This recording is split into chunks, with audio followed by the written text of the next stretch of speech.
Bonjour à tous, bienvenue dans cette édition du journal Mesdames et Messieurs.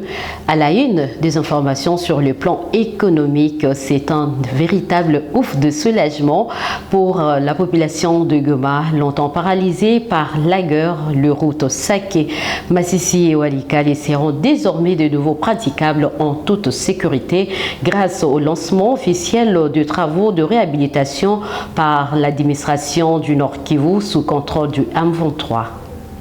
La présence croissante des enfants de la rue, appelés Maïbobo, inquiète à Goma, accusés de vol et de viol.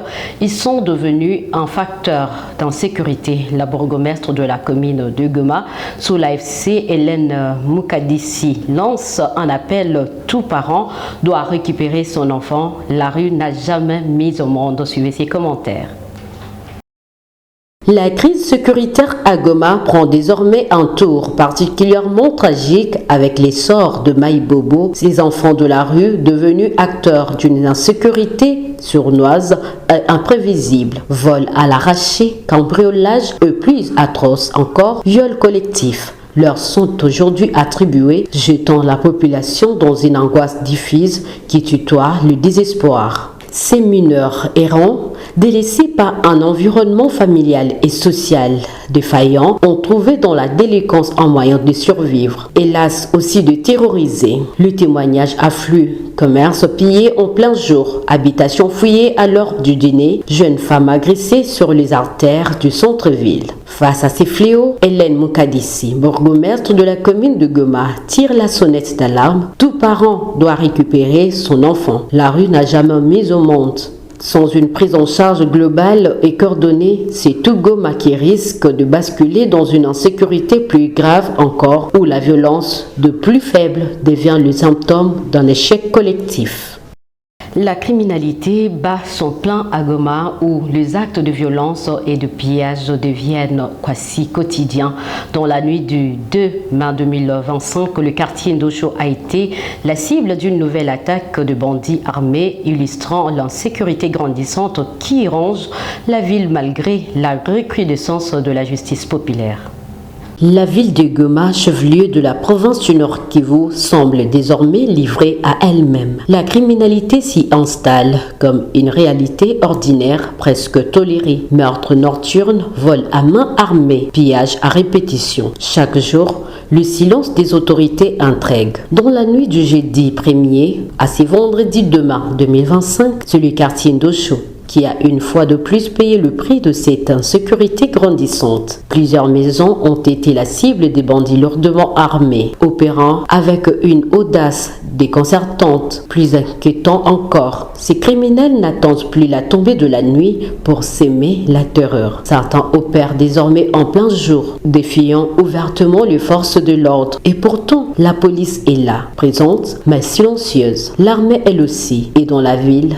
Mais pour quel résultat? Face à ce climat d'abandon, les populations commencent à se faire justice elles-mêmes. Dans plusieurs quartiers, la montée de la justice populaire est un signal fort, un cri d'alarme lancé par une population lasse d'attendre une sécurité qui ne vient jamais. La bourgmestre de la commune de Goma, Hélène Moukadissi, a présenté à la presse un groupe de présumés malfrats, dont un enseignant accusé d'abus graves sur deux mineurs, une affaire choquante qui lance le débat sur la protection de l'enfance et la vigilance parentale. Tunakataza tena sana. Haiko kusema na ile sijua kata kama mnaweza niuliza vile. Ile inaleta kwangu mimi nasikia uchungu. T'imagine mwalimu akamate batoto ya 7 et 8, inaleta huzuni na inaleta haya kwa mwalimu. Tunaprofite kuambia walimu, watoto yote wa mji wa Goma wenye wako na ile shida, walimu wanawafanyiziaka ile mambo ya kuwagusagusa, wa denonce.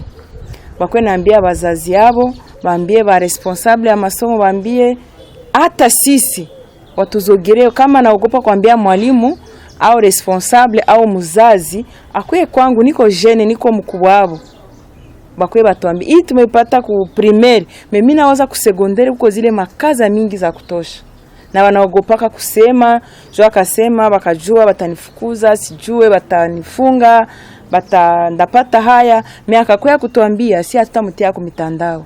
Tutafuatilia njo bale balimu benye banafanyizia ile mambo. L'Office de route rénove le pont offert par la MONUSCO. Les travaux lancés le 29 avril dureront 2 semaines. La circulation entre Butembo, Beni et Kasindi est suspendue, entraînant une flambée de prix. Le carburant est plafonné à 3 900 francs congolais pour contrer la spéculation. De retour de Kinshasa où il séjournait pour raison de service le gouverneur de l'Ituri sous état de siège. Le lieutenant général Loubéan Kashamadjouni a regagné la ville de Bunia ce jeudi 1er mai 2025. Ces déplacements visaient à recevoir de nouvelles orientations de sa hiérarchie en vue de la gestion sécuritaire de la province. La réapparition à Bunia du lieutenant général Loubéan Kashamadjouni, gouverneur militaire de l'Ituri sous état de siège, intervient après près de 3 semaines à Kinshasa pour recevoir de nouvelles orientations de sa hiérarchie. Accueilli officiellement le jeudi 1er mai 2025 par les autorités militaires et civiles de la province, son retour symbolise autant la poursuite d'une posture martiale que la volonté d'ancrer davantage la ligne du gouvernement central au cœur de l'Ituri. De sa descente d'avion, le gouverneur n'a pas tardé à rappeler la population que personne n'a demandé aux Ituriens d'aimer ma présence ici et que s'ils ont de preuves de manquements dont l'armée s'est donné le preuve et le lendemain je suis parti. Qui leur a demandé d'aimer ma présence? Ils aiment ma présence ou ils n'aiment pas ma présence. Le problème c'est que si je commets une faute et si j'ai des problèmes, ils ont des preuves, vous connaissez la procédure. Chez nous dans l'armée c'est comme ça. Donnez les preuves et dites que ce monsieur a fait ça. Le lendemain je suis parti. Sinon je vais travailler pour lui jusqu'à mon... Sur le plan sécuritaire, Loubéan Kashamadjouni a souligné que sur les 5 territoires, 4 sont complètement sécurisés et que seul Djougou reste sous la menace de groupes armés, notamment dans sa partie ouest riche en minerais. La seule chose qui nous manque, c'est la sécurité. Et même si on parlait de sécurité, aujourd'hui sur les 5 territoires, nous avons 4 territoires qui sont complètement sécurisés. Il ne reste plus que Djougou. Avant, nous avions des problèmes à Djougou, je peux dire ouest, disons dans les mines. Et aujourd'hui, nous avons tous déployé des hommes jusqu'à Galaï. Et donc, nous avons toute cette sécurité dans les mines. Mais par contre, de l'autre côté, ça, ce sont des manifestations du côté ouest où nous avions déjà évolué. Malheureusement, il y a eu quelques attaques. Mais nous sommes très sûrs. Si ces progrès sont louables, ils ne doivent pas masquer le défi persistant, la consolidation de la paix à Djougou, la restitution de l'autorité de l'État dans les zones rurales et la réconciliation avec les communautés locales.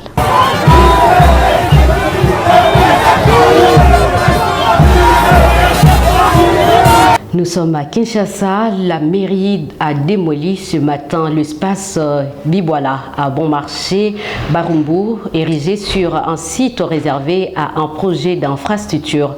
Des membres de l'équipe Daniel Bumba étaient sur place. Le gouvernement provincial de la ville-province de Kinshasa a procédé ce vendredi demain à la démolition des constructions anarchiques situées. Cet espace récréatif était construit sur l'emprise publique où un projet d'infrastructure est prévu. Quelques membres de l'équipe de Daniel Bumba étaient présents. Ces démolitions s'inscrivent dans le cadre d'une opération de lutte contre les parkings sauvages et l'usage illégal des emprises publiques comme arrêts pour taxis et bus. Sur place, maisons d'habitation, hôtels de fortune, terrasses, maisons de culte, tout a été rasé par les engins lourds déployés par l'hôtel de ville pour cette opération. En effet, cet espace Biwala, désormais libéré, connaîtra déjà un début de réaménagement afin de servir dans les tout prochains jours d'aire d'arrêt pour les voitures et motos qui stationnent jusque-là sur les routes causant d'importants embouteillages. Selon le gouvernement provincial, au-delà de la volonté de remettre de l'ordre dans cette zone, les travaux en cours visent également à faciliter l'assainissement de la ville. Le gouverneur Grasso Bilolo a rendu visite aux victimes de violences de Kuluna et aux familles touchées par des attaques à la ferme, exprimant sa solidarité. Nous sommes à Boma. Le gouverneur s'est d'abord rendu au centre hospitalier Célébrant, puis à l'hôpital général de référence de Boma. Sur place, il a échangé longuement avec le médecin directeur et visité plusieurs parents. Un soutien financier conséquent a été remis pour assurer la prise en charge des malades et protéger à leurs besoins. Poursuivant sa tournée, le gouverneur a visité une résidence du lotissement Ferme, récemment ciblée par une attaque criminelle. Il s'est ensuite rendu dans le quartier Kikuku, dans la zone des Terres Rouges, pour rencontrer la famille du jeune homme dont la mort tragique à Soiko avait récemment provoqué des tensions entre la police et la population. Profondément touché par cette situation, Grasso Bilolo a promis de prendre en charge les obsèques du défunt et a remis une enveloppe substantielle à la famille pour subvenir à ses besoins immédiats. Cette journée sur le terrain s'est achevée avec son retour à Matadi. Pour cette démarche de proximité, le gouverneur réaffirme son engagement en faveur de la sécurité des citoyens et son soutien aux familles éprouvées.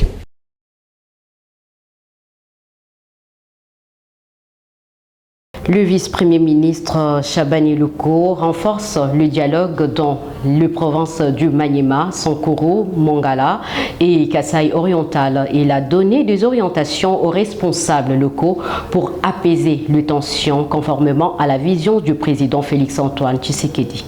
Nous avons échangé avec l'autorité. Et aujourd'hui, il nous a encore rappelé, on a fini, on est arrivé à un consensus qui va garantir la paix et la sécurité et la stabilité aussi des institutions au niveau de notre province. C'est pour cela que nous remercions et nous rendons les hommages les plus déférents à son Excellence, Monsieur Félix Antoine Tshisekedi Tshilombo, président de la République, père de la démocratie, qui permet que la démocratie puisse gagner partout et régner. Poursuivant sa mission, le vice-premier ministre Chabani a ensuite reçu le bureau de l'Assemblée provinciale du Sankuru. Grâce à ce qu'ils ont qualifié de sage conseil prodigué par le ministre, les membres du bureau ont résolu de collaborer de manière harmonieuse avec leur président. Ils se sont engagés à ce que toutes les initiatives au sein de l'Assemblée respectent le cadre légal et prennent en compte les impératifs sécuritaires.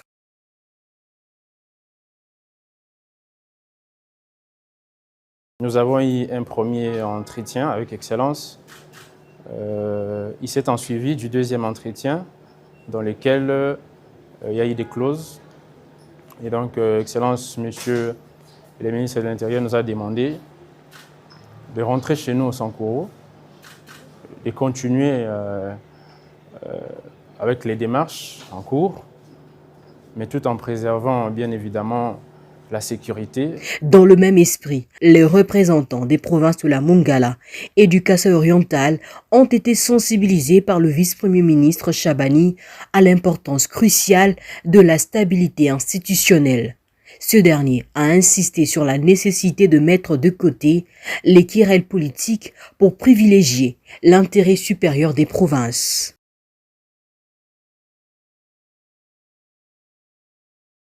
Le vice-premier ministre et le ministre de l'Intérieur nous avaient invités. Et comme il s'agissait d'une consultation, c'est à la recherche toujours de la paix. Il nous a prodigué des sages conseils tenant compte de la situation sécuritaire du pays. Nous avions été conseillés de mettre un peu de l'eau sur nos verres. Et le président aussi a été utilement conseillé. Tout cela pour chercher la sécurité de notre pays qui prend le chef de l'État. On sort ni vainqueur ni vaincu. C'est la Mongala qui gagne parce qu'on est ensemble, nous sommes une famille. Et c'est le pays qui cherche toujours à se relancer à travers des consultations utiles. Nous remercions le vice-premier ministre pour ses assises et nous en sortons vraiment très fiers. Merci. L'AFEC salue l'engagement de la première ministre Judith Tuluka Souminoa lors d'une rencontre à la primature. Robert Malumba lui a soumis les préoccupations des opérateurs économiques, notamment sur l'environnement des affaires et les allègements fiscaux. Nous avons partagé avec elle, elle nous a écoutés et puis elle nous a promis qu'elle va nous recontacter pour trouver les solutions adéquates.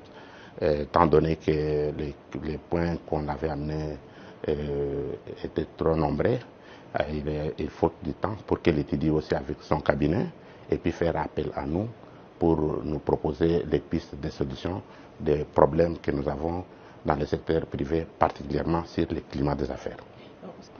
Oui, concernant particulièrement ce qui se passe à l'Est, vous savez qu'il y a les membres ou opérateurs économiques membres de la Fédération centrale du Congo qui sont installés non seulement dans les zones aujourd'hui occupées injustement, et installés aussi dans le reste de la République. Et sur ce point-là, nous étions venus aussi rencontrer Madame la Première ministre pour voir dans quelle mesure nous pouvons fonctionner sur le plan fiscal avec ces sociétés-là qui sont en train de subir aujourd'hui à l'Est où leurs activités sont soit fermées, soit pillage, ou toutes avec les différents frais fixes qu'ils sont en train de supporter chaque semaine et chaque mois. C'est ainsi qu'on a préféré venir rencontrer Madame la Première ministre c'est un des problèmes qu'on a abordé. Elle nous a écoutés et elle a promis que la solution adéquate va nous être proposée dans les semaines qui suivent. Et pour terminer, mesdames et messieurs, le bureau de l'Assemblée nationale a saisi l'accord constitutionnel rappelant que seule la plénière est habilitée à autoriser les poursuites contre un député. Le premier vice-président J.C. Chilumbaï clarifie la position de la Chambre basse. Sur la demande de la plénière, le bureau de l'Assemblée a procédé à toutes les diligences utiles pour faire parvenir le point de vue de la plénière à la Cour constitutionnelle. Donc, sous la signature de l'honorable président de l'Assemblée nationale, une correspondance avait été adressée à la Cour lui rappelant la nécessité de respecter les prescrits de notre Constitution qui confère à l'Assemblée nationale le pouvoir seul d'autoriser les poursuites contre un député national ainsi investi de cette qualité. Et je pense que c'est de cela que vous aviez parlé lors de la plénière passée. Et c'est ce qui a été fait avec, bien sûr, cette évidence qu'il n'est pas interdit à la plénière ou aux membres individuels de prendre des initiatives, mais pour autant que la Cour ait été saisie, nous pensons qu'il est de bon droit que l'on attende sa réaction. Voilà un peu ce que je peux vous dire à propos de cette motion. Et je crois que le message est bien parvenu au bureau et le premier a été bien suivi parce que la correspondance a suivi dans un délai très très record. Voilà, honorable, ce que je peux vous dire là-dessus. La procédure, avancée, honorable Élysée. Et c'est la fin de ce journal, mesdames et messieurs. Merci à vous tous de nous avoir suivis. Merci également à l'équipe rédactionnelle de Michapi West TV. Derrière la caméra, c'était Giovanni Ilumbe, sous la supervision de Bob Ngango. À vous, portez-vous bien.